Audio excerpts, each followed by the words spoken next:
જય શ્રી કૃષ્ણ. કેમ છો બધા? બરોબર હશો? જય શ્રી કૃષ્ણ. આજે વૈશાખી બુધ પૂનમ છે, તો મને આજે સત્યનારાયણ ભગવાનનો શીરો કરવો છે. આપણે આમ નોર્મલ શીરો કરતા હોય પણ એ ટેસ્ટ હોય, પણ આ સત્યનારાયણ ભગવાનની કુદરતી મીઠાશ આખી શીરાની જુદી છે. તો ચાલો આપણે મારા કિચનમાં હું તમને શીરો બતાવું. આમ તો તમે બધા કરતા જ હો છો, પણ મને એમ થયું કે હું આજે યુટ્યુબમાં મૂકું શીરો સત્યનારાયણ ભગવાનનો. તો એમાં મેં લીધું છે શીરો બનાવવા માટે. મારા ઘરમાં આવું સોજી હતું, થોડુંક આનાથી દરદરું કરકરું હોત તો વધારે ફાઇન થાત. આમાં લીસો શીરો થશે, કંઈ વાંધો નહીં, ભગવાનને તો બધું ભાવે.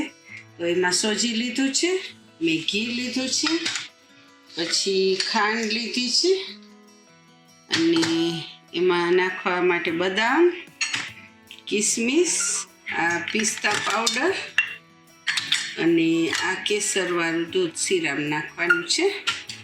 અને આપણે ઓલવેઝ આમ તો દૂધનો જ શીરો બનાવીએ, એ દૂધ લીધું છે.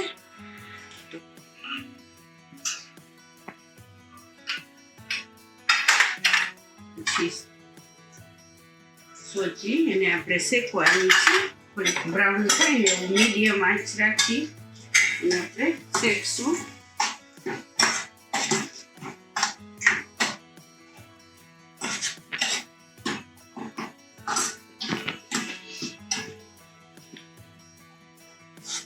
મીડિયમ આંચે શેકવાની છે, બ્રાઉન થવા દેવાની. 3 મિનિટ 4 મિનિટ જેવું આપણે શેકવું પડે.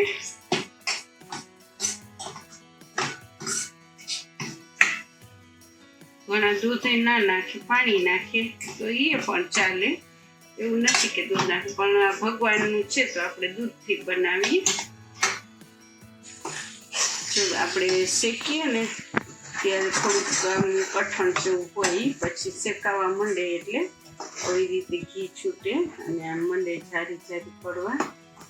એટલે જે આપણે આને શેકાવા દેવાનું છે, થોડુંક બ્રાઉન થવા દેવાનું છે. તમે જોશો ઘી કેવું છૂટે છે હવે. એટલે અત્યારે બહુ બધું ઘી નાખી નહીં દેવાનું, પછી ઓવર ઘી થઈ જાય, વધારે થઈ જાય. તમે જોઈ શકશો કે હવે આ શેકાવા આવ્યો છે ઓલરેડી, અને ઘી એકદમ જો છૂટું પડી ગયું છે, આમ તમે જોઈ શકશો.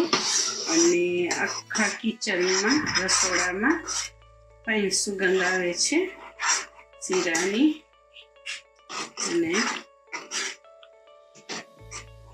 તમે જોઈ શકશો કે સોજી એકદમ શેકાઈ ગઈ છે, બ્રાઉન થઈ ગઈ છે.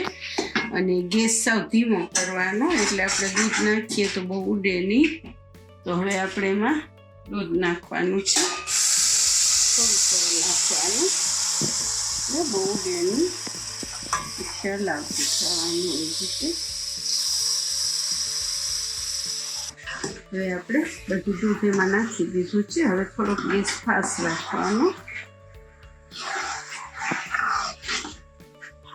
બધું દૂધ આપણે સોજી પી જશે અને ફાઇન ડ્રાય થાય પછી સુગર નાખવાની. આપણે આમાં દૂધ છે એટલે કેસર નાખી દઈએ.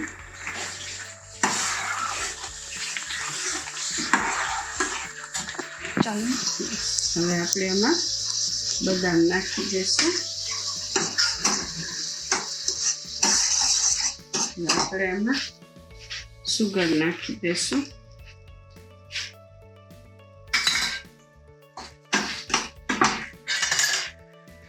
કિસમિસ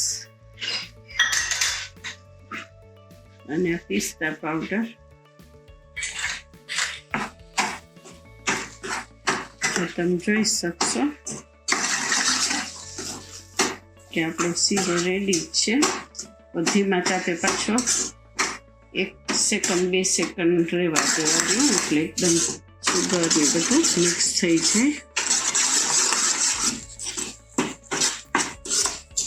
આ શીરો બહુ ટેસ્ટી લાગે, અને ભગવાન જેના મોઢે પ્રસાદી જાય બહુ સારું, નસીબદાર આપણે પ્રસાદી સત્યનારાયણ ભગવાનની મળે. તો હવે આ રેડી થઈ ગયો છે. તો આપણે કટોરામાં કાઢી લેશું. ગેસ ઓફ કરી દઈશું.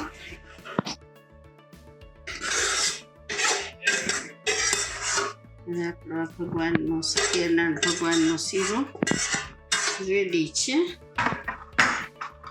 આ થોડીક બદામ વધારી છે, ડેકોરેટ કરશું. અને થોડોક પિસ્તા, ડ્રાયફ્રૂટ વાળો શીરો ભગવાનને બહુ ભાવે. આપણે એને પ્રેમથી જમાડશું. સત્યનારાયણની કથા મૂકશું યુટ્યુબમાં. ડ્રાયફ્રૂટ મજા આવે, એ ભગવાને ખાશે ને આપણે ખાશું.